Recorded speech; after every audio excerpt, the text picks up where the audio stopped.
انا للہ و انا الیہ راجعون۔ واقعی اللہ نے سچ فرمایا، کل من علیہا فان، ہر زیرو نے موت کا ذائقہ چکھنا ہے۔ ویبقى وجہ ربک ذو الجلال والاکرام، ایک اللہ کی ذات عالی کو بقا ہے، باقی ہم سب کے لیے فنا ہے، چاہے بڑے سے بڑا بادشاہ ہو، بڑے سے بڑا کوئی وزیر ہو، بڑے سے بڑا طاقتور ہو، بڑے سے بڑا دولت مند ہو، بڑے سے بڑا مشہور انسان ہو، آخر سب نے مرنا ہے۔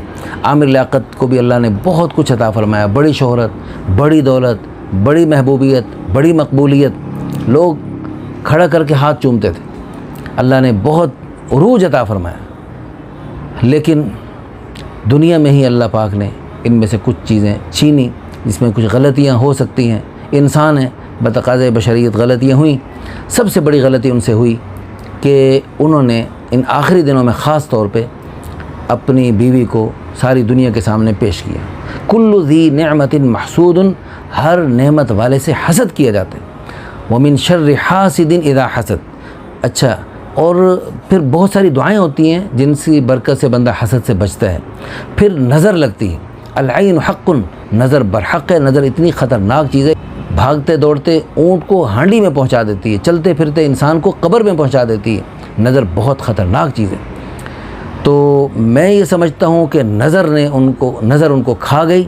بھائی اتنی بڑی عمر میں آج بندے کو، ہم نکاح آسان تحریک چلا رہے ہیں 20 سال سے، ہمارے پاس لوگوں کو پہلی شادی مشکل سے ملتی ہے اور اس میں کتنے پاپڑ بیلنے پڑتے ہیں۔ ان کو 3 بیویاں ملی ہیں اور ایک سے بڑھ کر ایک خوبصورت ملی، اور تیسری بیوی تو اتنی بڑی عمر میں چھوٹی سی لڑکی مل گئی، اور وہ پھر ساری دنیا کے سامنے ہے جی، مختلف چینلوں پہ آ کے ان کے سامنے ہنستے کھیلتے قہقہے لگاتے ہوئے دکھا رہے ہیں۔ تو یہ چیز جو ہے نا بہت خطرناک ثابت ہوئی۔ میرے سامنے اس قسم کے بہت سارے واقعات ہیں، بہت سارے لوگ ہمارے پاس آتے ہیں جو دوسری شادی کے لیے آتے ہیں، پہلی شادی کے خطرناک داستانیں سناتے ہیں، ایسی عبرتناک داستانیں سناتے ہیں کہ اس میں جو ہے نا پہلی شادی ناکام ہو گئی اور شادی خانہ بربادی بن گئی، اور ایسی دشمنیوں کے واقعات سناتے ہیں۔ اور اس میں پھر میں ان سے پوچھتا ہوں، آپ کی شادی کیسے ہوئی تھی اور شادی میں کتنا خرچہ کیا؟ لاکھوں روپے بتاتے ہیں، کروڑوں روپے شادی کا بتلاتے ہیں۔ پھر جب شادی کے موقع پر لاکھوں کروڑوں روپے خرچ کرتے ہیں جی، تو پھر جو ہے پاگلوں کی طرح پیسہ پانی کی طرح بہاتے ہیں، تو پھر جو ہے اللہ کی طرف سے، اور اس میں پھر ساری دنیا کو خوش کرنے کی کوشش کرتے ہیں۔ اور ایسے رشتہ دار جو رہتے ہی ناراض، جو پیدا ہی ناراض رہنے کے لیے ہوئے ہیں، ان کو بھی خوش کرنے کی کوشش کرتے ہیں۔ لیکن اگر فکر نہیں ہے تو اللہ کو خوش کرنے کی کوئی فکر نہیں، اللہ کے پیارے حبیب صلی اللہ علیہ وسلم کو خوش کرنے کی کوئی فکر نہیں، بلکہ چن چن کے اللہ اور اس کے پیارے حبیب صلی اللہ علیہ وسلم کو ناراض کرنے والے، غصے، غضب اور قہر کو دعوت دینے والے کام کیے جاتے ہیں۔ اللہ ہم سب کو معاف فرمائے۔ اور ہم ایسی شادیاں کر کے پھر وہ جب نظر لگتی ہے نا، وہ پارلر میں سج دھج کے لڑکا لڑکی آتے ہیں دلہا دلہن، تو ساری دنیا دیکھتے ہی اور ہکی بکی رہ جاتی ہے، اور غیر تو غیر اپنوں کی نظر لگ جاتی ہے۔ ایک عرب لڑکی، بہت خوبصورت لڑکا لڑکی شادی ہوئی، اور فنکشن شادی ہال میں بہت دھوم دھام سے ہو رہا تھا۔ فنکشن کے دوران لڑکی کہنے لگی، کیا بات ہے لائٹ چلی گئی؟ میں نے کہا نہیں لائٹ تو ہے سب کچھ۔ میں نے کہا مجھے تو کچھ نظر نہیں آ رہا، بھئی کیا ہوا؟ اس نے کہا کہ مجھے تو کچھ نظر نہیں آ رہا۔ تو وہ اللہ کی شان یعنی پتہ لگ، یعنی اس وقت عرب ماشاءاللہ کچھ قرآن حدیث کا علم بھی رکھنے والے ہوتے ہیں، تو انہوں نے کہا بھئی یہ تو خاص نظر لگی ہے اس کو، اور بڑی خطرناک نظر لگی ہے، اس لیے سارے وضو کریں اور وضو کا پانی دیں، اس کے اوپر چھڑکتے ہیں، اللہ پاک اس کو ٹھیک کر دے گا۔ تو سب نے وضو کیا، اس پہ پانی چھڑکا، نہیں ٹھیک ہوئی۔ انہوں نے کہا بہت خطرناک نظر لگی ہے، اور ممکن ہے کہ جب وہ نظر لگانے والا مرے گا نا، پھر اس کی جان چھوٹے گی، اس کی جان چھوٹے گی اور اس کی بینائی واپس لوٹے گی۔ تو پھر ایسا ہی ہوا کچھ۔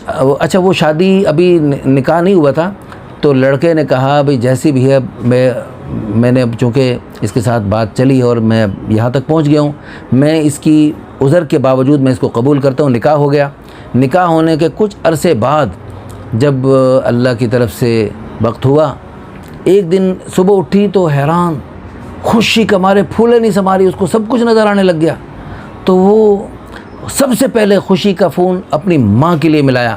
ماں کو جب ملایا، بھائی نے روتے ہوئے فون اٹھایا، بھائی کیا ہوا، رو کیوں رہے ہو؟ انہوں نے کہا امی فوت ہو گئی۔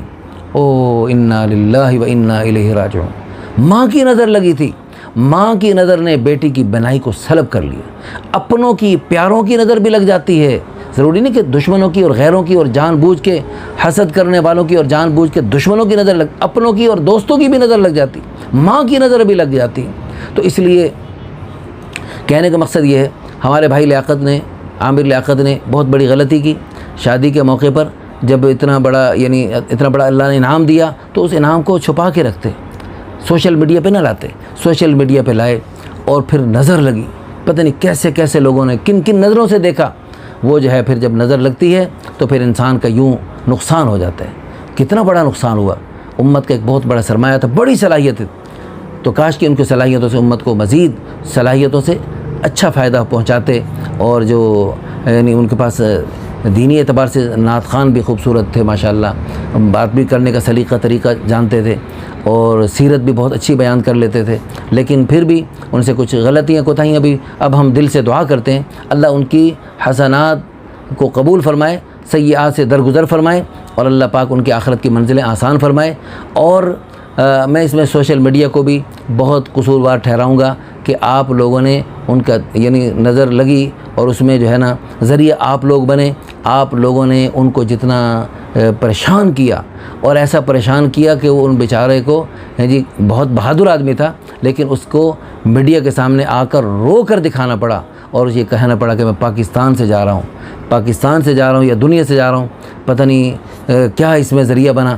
تو بہرحال اللہ تعالیٰ سے ہم دل سے دعا کرتے ہیں اللہ پاک ان کی آخرت کی منزلیں آسان فرمائے اور اللہ پاک ہم سب کو بھی اس واقعے سے جو عبرت کے اسباق ہیں وہ سبق حاصل کرنے کی توفیق عطا فرمائے. عزت، شہرت، دولت، محبوبیت، مقبولیت جتنی بھی مل جائے بندہ تواضع کے ساتھ رہے اور کسی کو تذلیل نہ کرے، کسی کی تذلیل نہ کرے. بیچارے جنید جمشید بھائی سے غلطی ہو گئی، وہ معافی مانگ رہا ہے. اس نے جان بوجھ کر حضرت عائشہ رضی اللہ عنہ کی توہین کرتا ممکن نہیں تھا لیکن اس نے بھولے سے کوئی ایسا لفظ نکل گیا اور جس میں تو دونوں پہلو بنتے تھے. لیکن اس نے پھر توبہ بھی کی، رو کر اللہ کے سامنے بھی پتہ نہیں کتنا رویا، معافی مانگی، دنیا کے سامنے اس نے رو کر معافی مانگی. لیکن پھر بھی ہمارے بعض بھائیوں نے اتنا ان کو نقصان پہنچایا کہ ان کو ایئرپورٹ پر جوتوں سے مار کھانا پڑی اور پھر آخر اللہ پاک سے انہوں نے فریاد کی اللہ بس واپس بلا لے.